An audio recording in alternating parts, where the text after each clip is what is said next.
everybody. It's your girl, Mac Cox, here from MA Couture Crafting.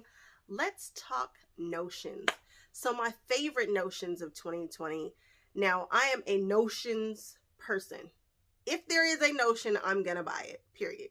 That's just who I am. I love how Jennifer from Shabby Fabrics is like, no, I'm not just going to be, you own a whole quilt world and you're not just buying up all the, I don't understand that. I am the buy all the notions person. And I mean that. So understand that about me. But my top 15, like the ones that I kept going to and that I'm so thankful that I have for 2020 are as follows. So number 15, my sewing pad. I love that thing. I don't know how people use their things as their sewing, but my sewing pad is one of the first things I made. First, I made a pin cushion, and then I made the sewing pad to put the sewing machine on. And it's got a couple of pockets.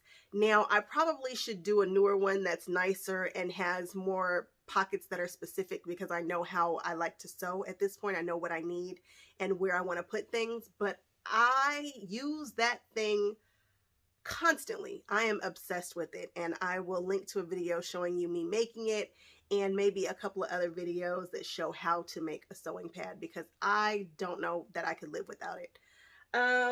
Oh, the Go Baby. Actually, I don't even think they call it a Go Baby anymore. What do they call that thing? A personal, oh crap, I forgot. I'm gonna have to insert a picture and the words to what it is. And basically it's a manual die cutting machine by Accuquilt. I will have some Accuquilt videos coming because that's just, yes, they're coming.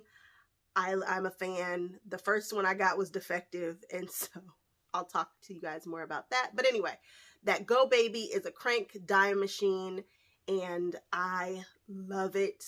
It brought me through the end of 2020 when I needed to cut 300 or 400 squares. I just cranked them out. It wasn't a big deal. And it's something that I know that I'll be using going forward for sure. So Accuquilt's die cutting machine, I will link to that for sure, so you guys can see it. Next are these scissors.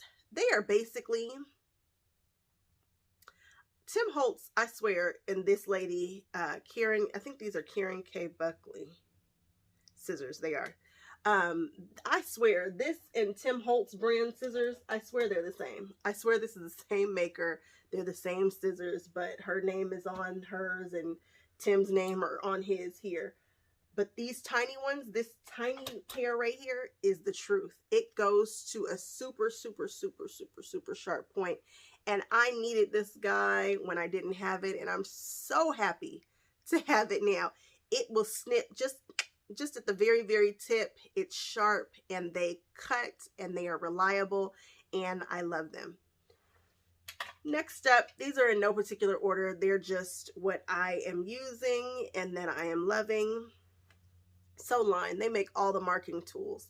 And this one particularly is the retractable chalk, lead chalk. And I love it because I work with a lot of black and white fabrics. So if I'm marking something, it's going to show up on the black, but not on the white. So I need a good marker for that I can kind of get rid of, or that goes away after you sew on it. And I had a heck of a time dealing with marking tools earlier in one of my quilts. I mean, it was bad. I was super upset because I did one of those stupid water soluble pens. It's not truly water soluble. Then I used the chalk, and it was too much chalk it was bad. So that is definitely one that I love. Friction pins are my other jam as far as marking tools go. They disappear with heat. I live in LA, so I don't have to worry about it coming back. I have been told that if you live in super cold climates, that your quilts and stuff, it'll come back and then you have to iron it out again. I haven't had that problem. I know that's something to be aware of when you're marking. I haven't had any issues with my friction pins, and because the whole quilt world is selling them still, I'm assuming that most people don't have super issues with these. Let me know in the comment section how you mark your quilts. Maybe you use a hair marker, I don't know, but when I tell you I used that water soluble pen and it was a hot mess, I was very annoyed. Sewline also makes the glue pen. So if you are into English paper piecing where you glue and then fold, I have a video on that. This is probably how you're doing it as opposed to just doing those big basting stitches. I love this, not just for English paper piecing. I find myself using this glue stick for a whole bunch of stuff. I was foundation piecing and this was my best friend. I was able to just put a couple of dabs of glue on the paper to hold it in place, and it just, I find myself reaching for this a lot. Next is, let's talk about this seam ripper. People swear that they love the Clover seam ripper. How do you love that thing when it doesn't have a top on it? I can't be reaching into my sewing thing and poke my finger. Like, I know it has that little plastic thing, but that thing was meant for me to lose. So no, absolutely not. This guy right here is the seam fix, and it has this little rubbery top. So after I've done my seam ripping, I can rub this along and it'll pull the threads out for me. And it also has this rubbery bottom. It's sharp, it works. I like it. I don't know how come everybody's not running around talking about this guy. People are always talking about that Clover. And I'm like, it needs a top. It might be amazing, but why doesn't it have a top on it? That I struggle with that. But this is my favorite seam ripper, and I spend a lot of time with, I call it Jack. I spend a lot of time with Jack. My favorite scissors, these are some other little scissors. These have that little curve to them. They are by Tula Pink. They are very, very expensive. I think you can buy these off Amazon without her name on them for much, much, much less. But for threads, oh, I have learned to start clipping my threads as I go so that I don't have to give my quilt a haircut at the end. And it has made all the difference in how clean my quilts are coming out. Plus, my long armor loves me because now I'm cleaning up my quilts. Love those for thread snipping. Bias tape maker. I've been making a lot of bias tape. I had that applique quilt that I did that I made bias tape with. Make sure you get a good one though. The first one that I bought was off of Amazon and it was poor. And so the fabric didn't move through smoothly. I suggest you just buy the ones by Clover if I'm being 100% honest, because you know that that's a reputable brand and it's going to work properly. I think I bought a couple by Clover since because I got the one and I was really frustrated with it. But once you get one that works and once you understand how to use it, you're golden. Always double the width of your bias tape maker. So this one here is a 1/2 inch.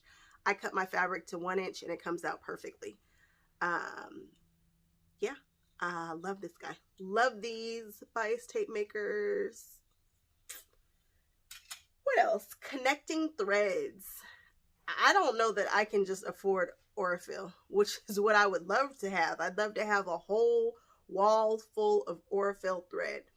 But Aurifil wants about $10 and up. I've seen it for more.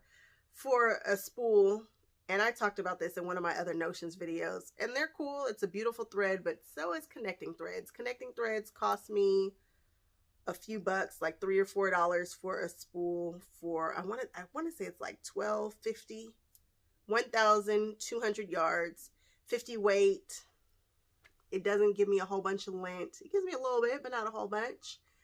I'm a fan, and I have them in a bunch of different colors. So affordable, so pretty. All they need to do is get a card. They need to get a color card, and I will love them forever.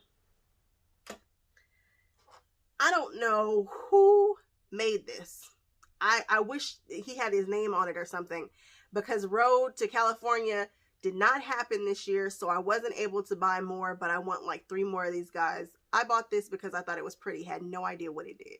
No clue when I originally bought it. I was like, oh, that's pretty colors. Best tool ever. I use it constantly to open up my seams, to do any kind of finger pressing that I need to do. You guys, this tool right here, I use it every time I sew. I probably am using this for something. Well, for what it's intended now that I know. But it's just, oh, I use it all the time and I want more. My favorite tool to cut.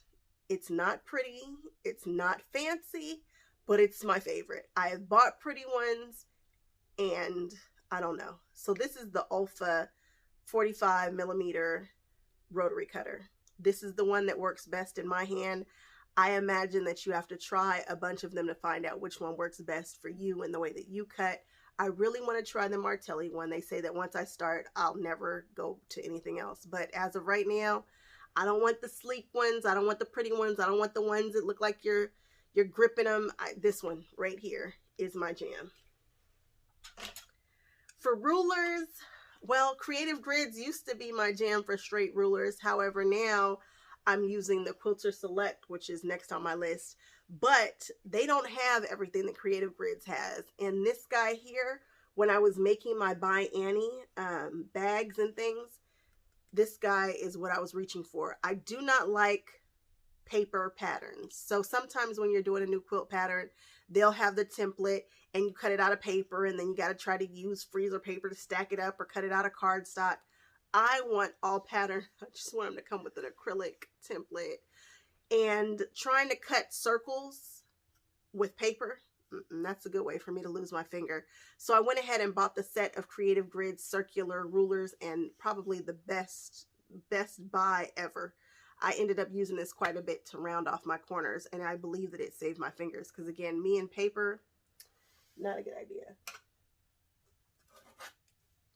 Next is this guy, this ruler from Quilter Select. Love it. They don't move. Once you put them on the fabric, I can clearly see the lines. I'm not confused, and it doesn't move. The numbers go from 1 to 5 this way, from 5 to 1 that way. This ruler does not move. I'm telling you, you can put it on your fabric and you don't have to worry about it jumping. All you have to worry about is you jumping, because your ruler is not going to move. You'll be able to see it clearly, and the numbers are easy to read. This is definitely my new go-to for straight rulers. Not necessarily, I bought all the sizes, so not necessarily in that size. I saw this at Rode and I couldn't understand why anybody would want this. This is the slide lock. I couldn't get it until you use it. Once you use it, if you are right-handed. If you're left-handed, working with rulers is probably a little bit easier. I am actually going to do a video on using this guy. It helps so much when you're putting your ruler here. Basically, you put your ruler down, you butt this up against your ruler, and then you can make your cut. It's very difficult to explain this guy until you are actually using it or kneading it or quilting, because you won't get it. But once you push it down, it's locked on there, and then you can go ahead and make your cut, and you don't have to worry about rotating your fabric around, rotating your rulers around. This guy is my jam. So those are my top 15 favorite notions for 2020. I can't wait to see what notions I start using in 2021 with this quilt journey, to see where it takes me. Thank you guys so much for tuning in. Leave in the comment section your favorite tools. Tell me what you're using. Tell me what I need to go buy, because I will totally go buy it. Let me know. All right, guys. Thanks so much. Bye.